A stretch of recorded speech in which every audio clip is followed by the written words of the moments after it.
తిరిగి BCN news కి స్వాగతం. తల్లిదండ్రులు మార్కులు ర్యాంకుల పేరుతో పిల్లలపై ఒత్తిడి చేయకుండా వారి ఆసక్తులు నైపుణ్యాలను గుర్తించాలని లోక్సత్తా వ్యవస్థాపక అధ్యక్షుడు జయప్రకాష్ నారాయణ సూచించారు. హైదరాబాద్ ఎన్టీఆర్ గ్రౌండ్స్ లో జరిగిన 38వ హైదరాబాద్ బుక్ ఫెయిర్ లో డాక్టర్ సురేంద్రబాబు రచించిన పరీక్షల్లో విజయానికి 18 సూత్రాల పుస్తకాన్ని ఆయన ఆవిష్కరించారు. బట్టి చదువులకు స్వస్తి పలికితే విద్యార్థులు ఇష్టమైన రంగాల్లో రాణిస్తారని ఈ సందర్భంగా ఆయన పేర్కొన్నారు. తొలగించే రీతిలో ఏ రకంగా విజయానికి సోపానాలు వేయాలి, ధైర్యాన్ని ఇవ్వాలి, వాళ్ళకి మానసిక ఒత్తిడి తగ్గించాలనే ఉద్దేశంతో ఒక చక్కటి పుస్తకాన్ని ఒక పీడియాట్రిషియన్ పిల్లల వైద్యులు గుడ్లూరు సురేంద్రబాబు గారు రాశారు. ఈ రూపంలో ఈవేళ తల్లిదండ్రులందరికీ పిల్లలంటే అపారమైన ప్రేమ ఉంది. పిల్లల కోసం ఏ త్యాగానికైనా తల్లిదండ్రులు సిద్ధం. మన దేశంలో పిల్లల కోసం చేసే త్యాగాలు ప్రపంచంలో అర్హచేరు. ఏ కులమైనా, ఏ మతమైనా, ఏ ప్రాంతమైనా, గ్రామమైనా, పట్టణమైనా, డబ్బున్నా లేకుండా. కానీ ఏ రకంగా పిల్లలకు మార్గం చూపెట్టాలో అర్థం కాక గందరగోళంలో ఉన్నాం. అవకాశాలు అద్భుతంగా పెరుగుతున్న కాలంలో ఉన్నాం. మనం బట్టి పట్టడం, కాపీ కొట్టడం, ఎలాగోలా మార్కులు ర్యాంకులు కాకుండా ఆసక్తిని గమనిద్దాం, ఆసక్తిని పెంచుదాం, నైపుణ్యాన్ని పెంచుదాం, ఆత్మస్థైర్యాన్ని ఇద్దాం, కొత్త పద్ధతులతో అవకాశాన్ని ఇద్దాం. వేగంగా మారుతున్న ప్రపంచంలో రకరకాల వృత్తులు, మనం ఊహించడానికి సాధ్యం కాని వృత్తులు, ఉపాధి అవకాశాలు వస్తున్నాయి. ఉపాధి అన్నది మన పిల్లల నైపుణ్యాన్ని బట్టి, సమాజానికి కావాల్సిన వస్తువుల్ని, సేవల్ని మనం తయారు చేసి అందించగలిగే నైపుణ్యాన్ని బట్టి వస్తుంది తప్ప పరీక్షలు రాస్తే వచ్చేది కాదు, పోటీ పరీక్షల్లో కూర్చుంటే వచ్చేది కాదు. కాబట్టి నిజమైన ఉపాధి, నిజమైన సంపద సృష్టికి పిల్లల్ని తయారు చేద్దాం.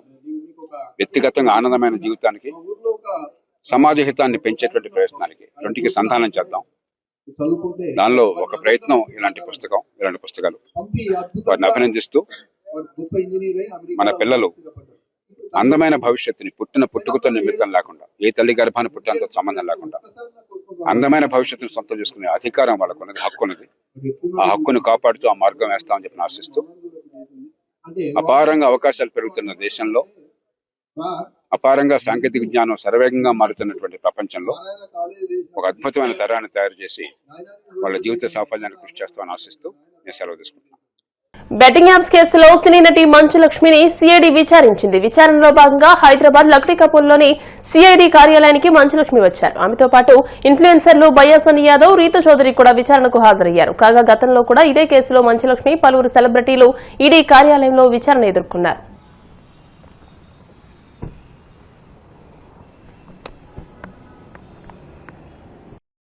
భారత అంతరిక్ష పరిశోధన సంస్థ ఇస్రో మరో మైలురాయిని అధిగమించింది. తన అత్యంత శక్తివంతమైన బాహుబలి ర్యాకెట్ LVM-3 M6 ద్వారా అమెరికాకు చెందిన బ్లూబర్డ్ 6 ఉపగ్రహాన్ని బుధవారం విజయవంతంగా కక్షలోకి ప్రవేశపెట్టింది. ఆంధ్రప్రదేశ్లోని శ్రీహరికోట నుండి జరిగిన ఈ ప్రయోగం భారతీయ అంతరిక్ష రంగ చరిత్రలో అతిపెద్ద వాణిజ్య విజయంగా నిలిచిపోయింది. ఉదయం 8:55 రెండో లాంచ్ ప్యాడ్ నుండి 43.5 మీటర్ల ఎత్తున్న LVM-3 ర్యాకెట్ గంభీరంగా నింగిలోకి ఎగిసింది. ప్రయాణం మొదలైన 15 నిమిషాలకే లక్ష్యానికి చేరుకుని భూమికి 520 కిలోమీటర్ల ఎత్తులో ఉపగ్రహాన్ని కక్షలో ప్రవేశపెట్టింది. 6100 కిలోల బరువున్న ఈ బ్లూ బర్డ్ ఉపగ్రహం భారత గడ్డపై నుండి ప్రయోగించిన అత్యంత భారీ ఉపగ్రహంగా రికార్డు సృష్టించింది. 4 मीटर तथा ऊंचाई 13.5 मीटर की होती है. इस चरण में दिशा निर्धारण के लिए इंजन जिम्बल कंट्रोल और रिएक्शन कंट्रोल सिस्टम्स का प्रयोग किया गया है. The cryogenic stage C-25 is powered by CE-20 engines using liquid hydrogen and liquid oxygen. It delivers 200 kilonewton thrust and adds significant data. We have got with us 2 Space Commission members, Dr. Radhakrishnan sir and Professor Govindarajan with us, and the former chairman Kiran Kumar sir with us. So on this occasion, let me thank all the 3 of you for your continued support and blessing to be part of this mission. Also, I take this opportunity to thank the expert committee chaired by different team members, including the former directors, former associate directors. One of the former associate director Kunikumaran is here. And let me take this opportunity, not mentioning individual names, let me take this opportunity to thank each and every review committee members for your outstanding contribution and enabling this great successful mission. And dear friends, as it was told, it is the great New Year and Christmas gift to Bharat, and we are almost at the end of 2025. The year 2025 was a very exciting year of achievement and accomplishment. We had the NISR mission, CMS-03 mission, and of course today we have got the Bluebird Block 2 mission. And other than that, lot of achievements were done. Under the visionary leadership of Honorable Prime Minister of India, Sri Narendra Modi ji, the next year is promising, going to be more exciting, and we have got lot of responsibility to accomplish lot of important missions. The major missions are the uncrewed Gaganyaan missions we have to accomplish, and we are getting towards that. And ISRO's launch vehicle, realized by Industrial Consortium, is ready, and we are getting ready for that launches. And our startup companies are doing great job. One of the orbital launch mission from one of the Indian startup companies targeted very shortly, maybe in couple of weeks, that is targeted. And the SSLV, already the development phase of small satellite launch vehicle is completed. We are going to start the operational phase of the small satellite launch vehicle.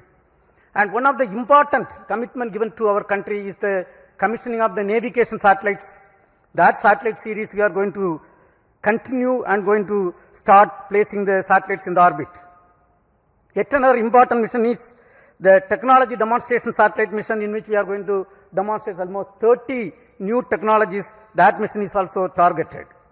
And of course, we are looking for the commercial missions from NSIL. Couple of missions are already planned. And user-funded satellites for different ministries and departments we have to accomplish. And also, the government of India has given lot of new approvals, and we have to accelerate the activities related to the approved new projects like Chandrayaan 4, Chandrayaan 5, and Indian Space Station, Venus Orbiter Mission, and Next Generation Launcher, and so on.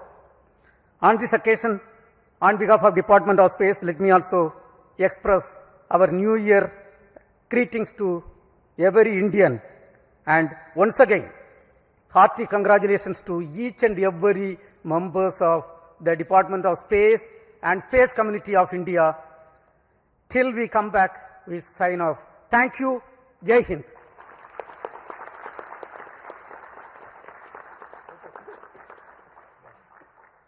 వార్తలు ముగించే ముందు ముఖ్యాంశాలు మరోసారి. Rustumbada lace trading సెంటర్ను సందర్శించిన మంత్రి నిమ్మల రామానాయుడు దేశ సంస్కృతి సంప్రదాయాలకు ప్రతీకగా హస్తకళలు నిలుస్తాయని వ్యాఖ్య. పవన్ ఏం మాట్లాడుతున్నాడో ఆయనకే అర్థం కాదు, వినేవాళ్లకు అంతకన్నా అర్థం కాదు, వ్యంగ్యాస్త్రాలు సంధించిన మాజీ మంత్రి అంబటి రాంబాబు.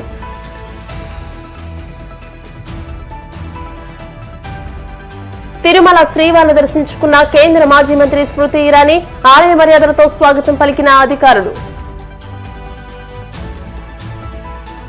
మరో మైలురాయిని అధిగమించిన భారత అంతరిక్ష పరిశోధనా సంస్థ ఇస్రో, నిప్పులు చింపుకుంటూ నింగిలోకి దూసుకెళ్లిన బాహుబలి రాకెట్ LVM-3 M6.